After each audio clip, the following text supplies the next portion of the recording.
Hello, and welcome to this video from the Bible and beyond.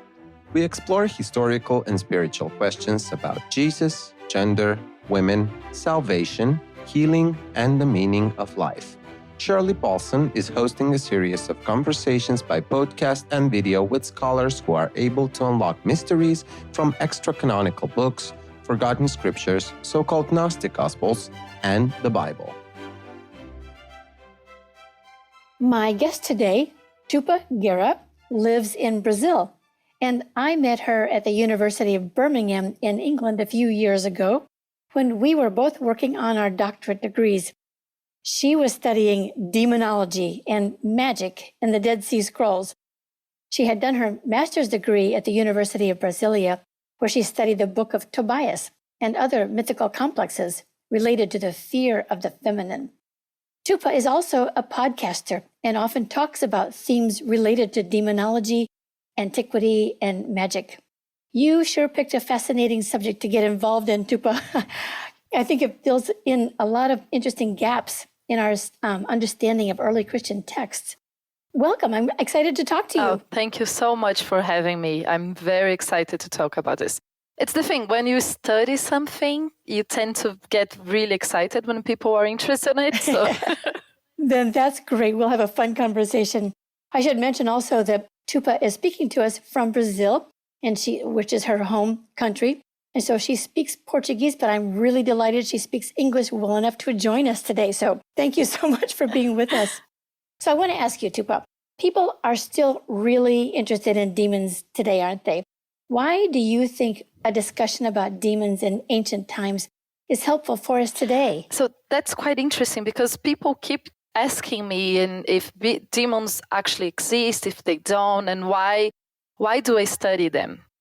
And I believe that for us today, for those who believe in demons, to understand where the history came from and what the ancient texts talk about, this is quite important. And for those who don't believe in demons, it's also fundamental to understand where your culture came from and how the constructions we have and the beliefs we have in society today were formed and created in other times.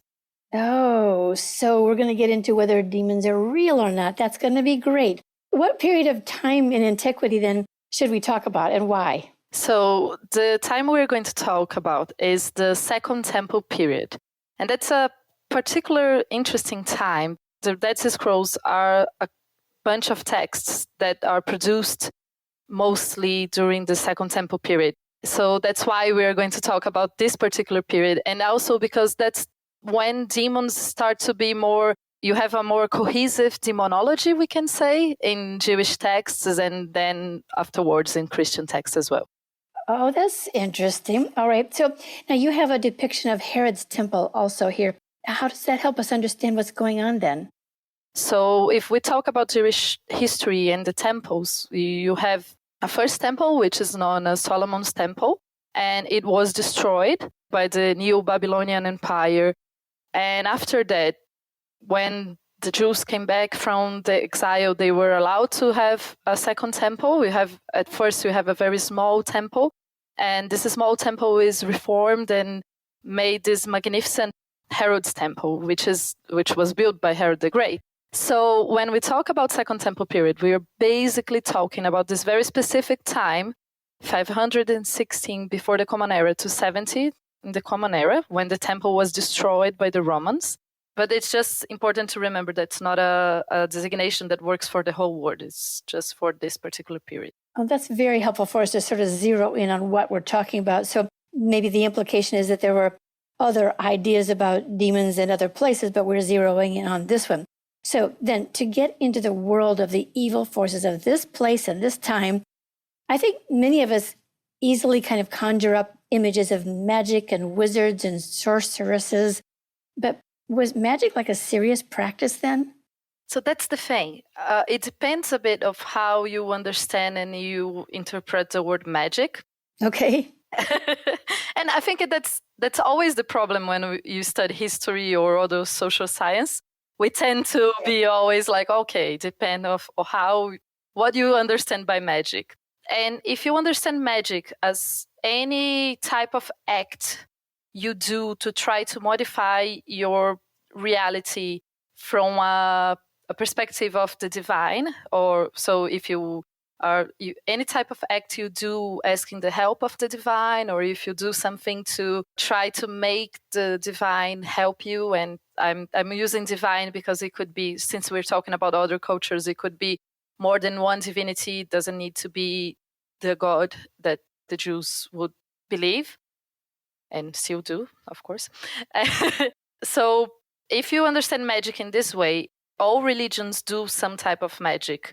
So magic was definitely practiced, but it depends how you understand magic. Well, let me ask you something about this then, because, my children had birthday parties when magicians came and pulled rabbits out of a hat, and I don't think they thought about the divine in any way. So this idea of magic having to do with the divine may be a concept that was going on then that's kind of different from now. Is that right? Yeah.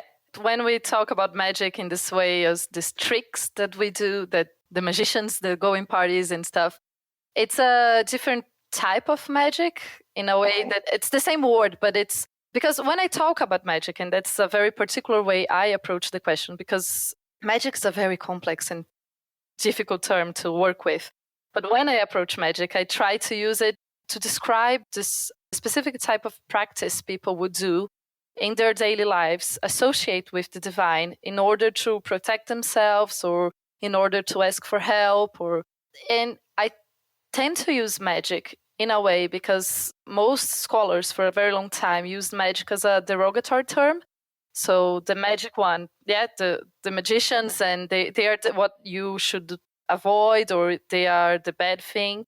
But if we read the text and if we take the word magicians from it, then you understand that actually the practices that are forbidden. So magic is when the others practice religion and your is religion. And so magic means somebody, it's like the way we use just the term othering. Yes. Now. Yes. Okay. So that's why I like to use magic when I talk about Jewish practice as well, because you do have some rituals and some forms of using yourself and the way you ask for help and the practices you do in your daily life to protect yourself against evil things. So all of this, if someone from the outside look at you, it might say you were practicing magic, but for you it's religion. So that's why I say there is magic in all religions. Oh, this is a really stretch your mind kind of concept here, Tupá. Well, and so tell me about wizards and sorceresses. Are they in the same category that we should take them seriously? Well, you should take them seriously if you want to. But the thing is, because I use magic as just this study tool, I don't use magic because I'm a scholar, so I need words to describe things I'm studying, and that's why I chose magic to talk about it. But about the wizards and sorcerers and other magical practitioners, when there's a thing, if you look in the text and the text said, oh, don't seek the help of a sorceress, then of course you don't need to. I'm not saying that all the sorcerers are nice or that you should believe and that they do real magic. I'm just saying that the type of practice it's not dependent of the result of it. What I study and what I focus more is how people who do the act believe that it will work, and not necessarily if it worked or not. Yes. Okay. Is it okay? Okay. So I'm trying to get my head wrapped around this idea of.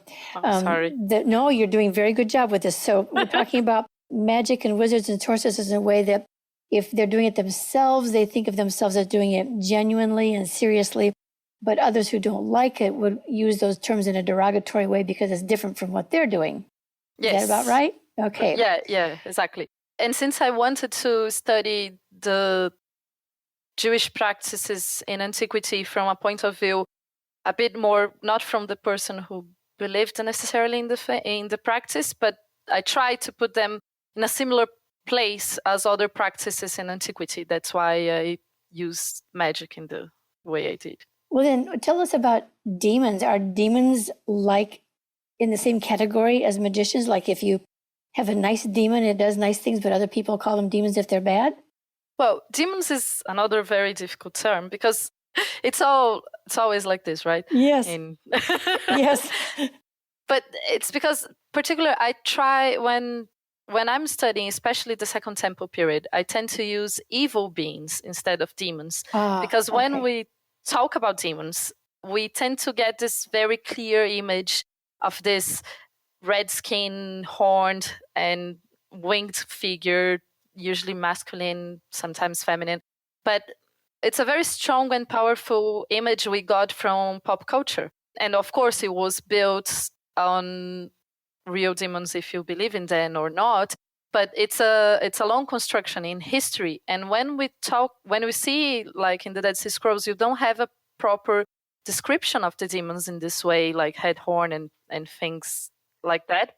So, and also demons came from the Greek daimon, and it's a later term that will be used. So if we're talking about the New Testament and we're talking about Christian texts, they will use the term demon to describe properly evil figures.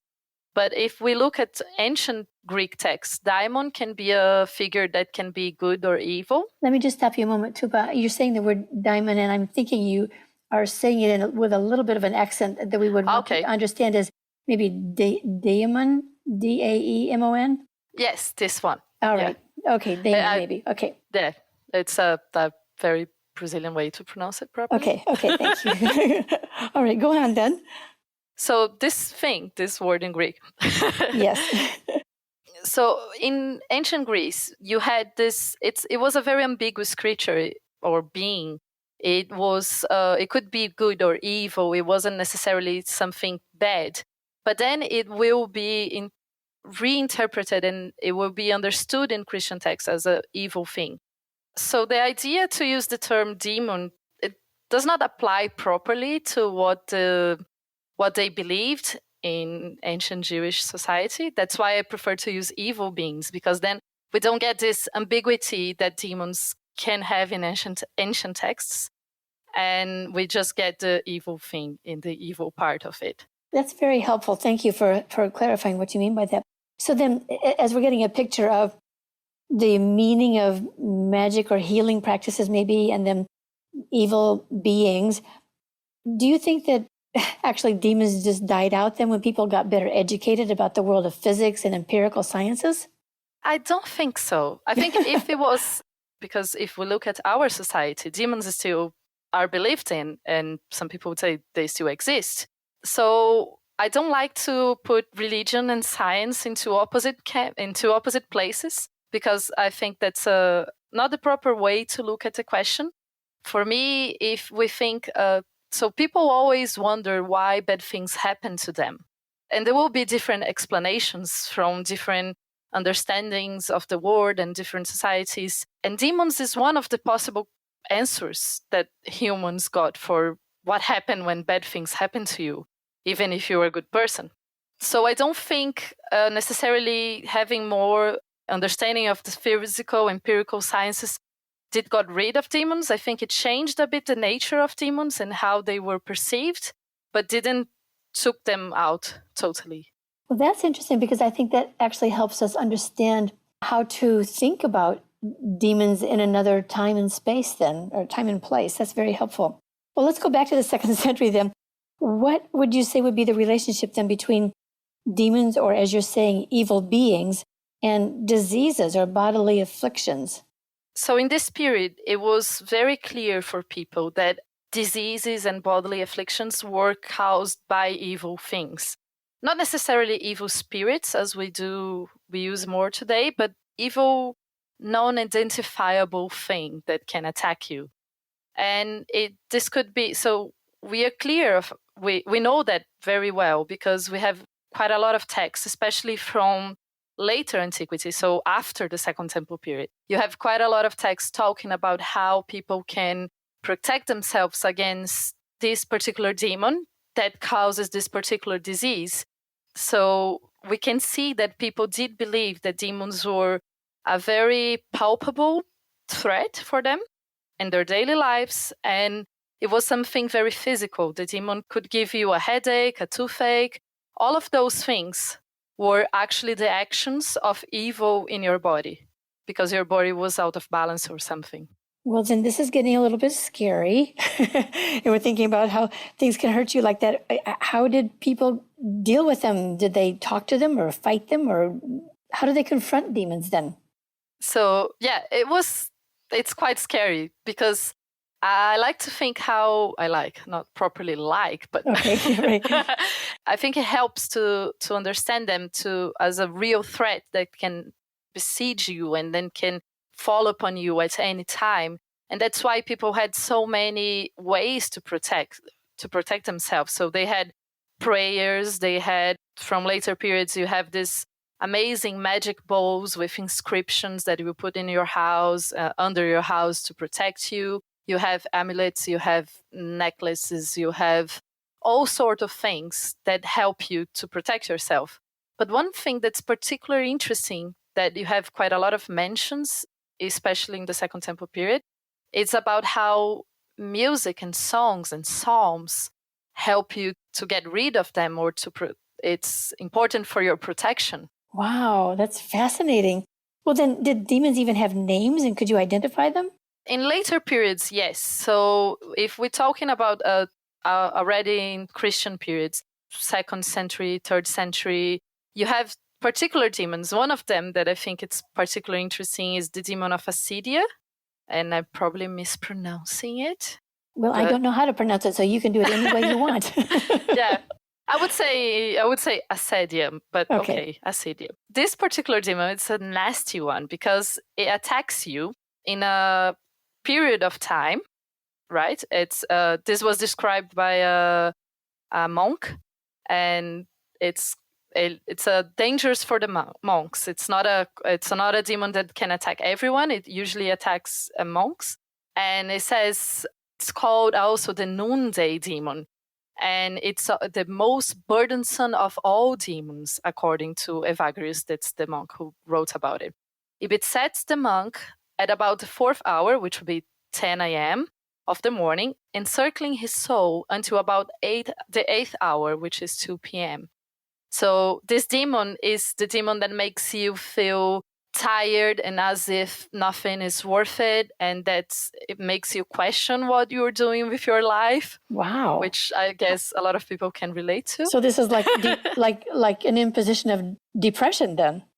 Yes, there is quite a lot of studies putting both together of how the demon of Acedia might be an ancient form of representation of depression, and the symptoms do look quite similar.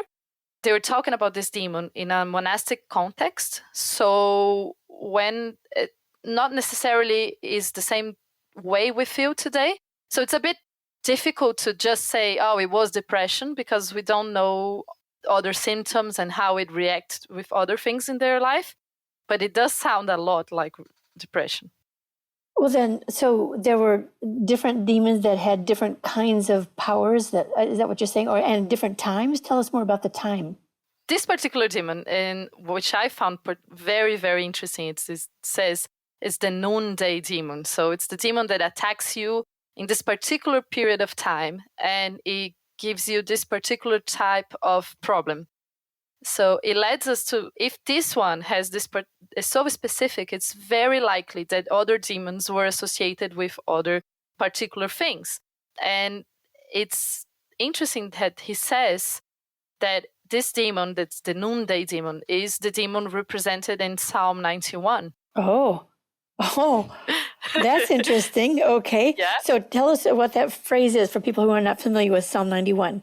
The phrase, it says clearly, "You shall not fear the dread of the night, or the arrow that flies by day, the plague that rages at noon, or the pestilence in the darkness proceeds." So what Evagrius says is that the plague that rages at noon is this same noonday demon that he calls Acedia. And it's fascinating because you have, in the Dead Sea Scrolls, you have Psalm 91 copied, and so it's preserved there. And then a couple of centuries later, you have someone saying clearly that, oh, look, when they say the plague that rages at noon, what they're actually mentioning is this demon that attacks you at noonday. and it causes this particular type of problems for you. So we can kind of see how this was developing and how this was getting more refined, the understanding of which demon attacks you, in the case if you believed in this, or if you don't believe, if you're more skeptical, you could say you can see the historical development of the idea of the demon. Let me just stop you there for a second then and ask, could you explain a little bit about the relationship then between the timing of when the 91st Psalm would have been written and the Dead Sea Scrolls? Yes. So the Psalm was in a very particular, interesting manuscript. Is 11Q11, also known as 11Q Apocryphal Psalms. And this is the only psalm in the manuscript that it was preserved in other places. So the manuscript has more psalms, but only Psalm 91 was known from later and other copies of the text.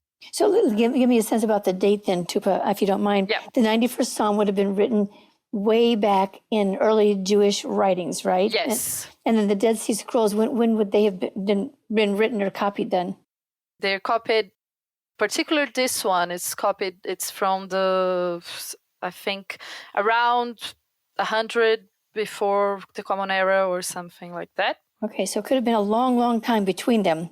Yes, it's a long time. But it's very, I think it's fascinating to see how it survives. And it was certainly a text that was highly regarded and was well preserved. So it was copied many times, or maybe was passed down orally, and then at some point was copied. And then after that, in the 3rd century of the Common Era, so you have this monk talking about the same psalm from centuries before, and talking about how the psalm describes this particular type of demon or evil thing. And then how does Jesus come into all this? So if we look into representations of Psalm 91, later representations, because that's one of the things from the Second Temple period and from antiquity, we don't have many drawings or like figure representations of demons or evil things, which is very frustrating for me who study, because I wanted them. But that's the thing about history. The people from the past don't give you what exactly you want. So that's how life is. Okay.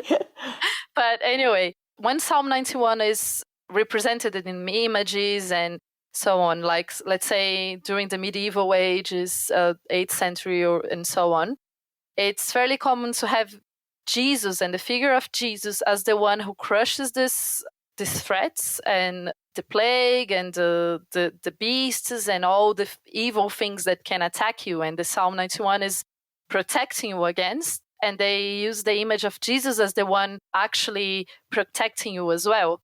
So it's a very interesting way to read Psalm 91, and also shows how Psalm 91, it's always associated with protection, with a very cool word that I like very much, apotropaic measures. So measures of protection.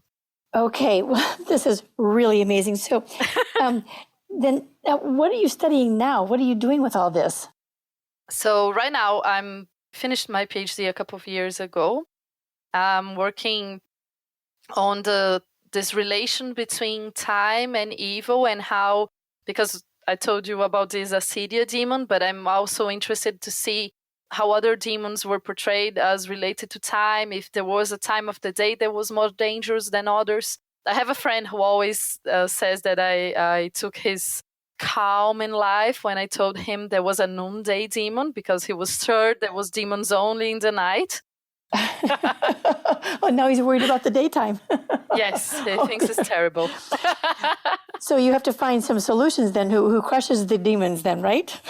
Yeah. I have to. I told him I will write some apotropaic text for him. Very good. Then we need that, right? Good. And so you have an image of a very funny looking ancient text. Can you talk about that a little bit? You have a drawing here of this text, and it looks like a very weird design. Oh, yeah. So that's Psalm 91. It doesn't look like it. Tell us more. No, it doesn't. So that's the thing. Most of the texts from the Dead Sea Scrolls, they're very, very damaged. And this is one of the texts that was damaged. This is the copy we have. This is the Apocryphal Psalms I was talking about earlier. And imagine it was rolled up and then cut in both ways. And when you open it, it makes this very weird shape. And that's what happened to it. Then you have a part of Psalm 91. Of course, you don't have it entirely, but because we know Psalm 91, we can reconstruct what was missing. But unfortunately, for the other Psalms that are in the same text, we don't have other copies of them. So that's it. We only have pieces. So it's very difficult as well to try to understand how demons were portrayed and understood when all the texts you have are very fragmentary. So those little fragments of paper we see looking like this, there are actually words in there. What language are those words? Is that Hebrew? Yes, this one is in Hebrew, and you can they sometimes have half of a word, but then because of the way language works, you can usually guess fairly certainly which words were there. Wow, that's just amazing. Well, I sure hope you will keep on studying all these things through these amazing looking texts and figure out for us how the demons work, because now I take them more seriously in terms of understanding what they meant in real people's lives and what magic would be doing if it's not other people doing it, but actually the people that we care about. Do you have any suggestions or thoughts you'd like to leave with our listeners about what you're thinking about, what we should think about too?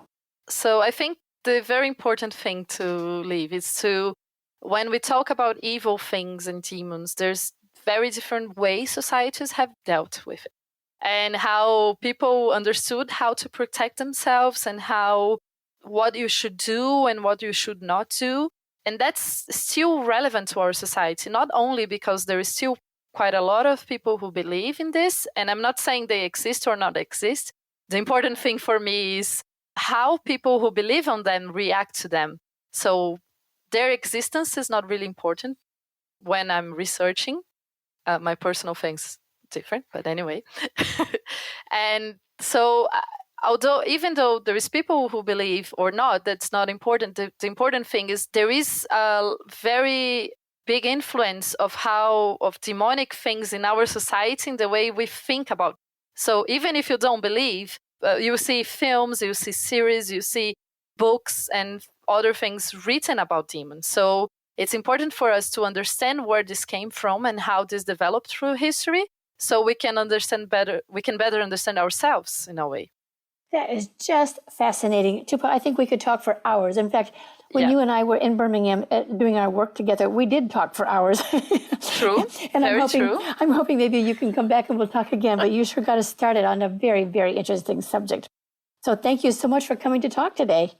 Thank you so much for having me, and I can talk for hours for sure. That's great. Well, thanks so much, Tupá. Bye-bye. Thank you. Bye. Thank you, listeners, for being with us today.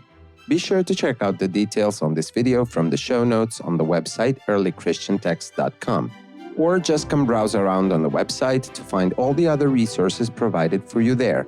We'd love to hear from you, so feel free to leave comments or questions on the Facebook page at Early Christian Texts, or tweet about it at Early XIAN Texts.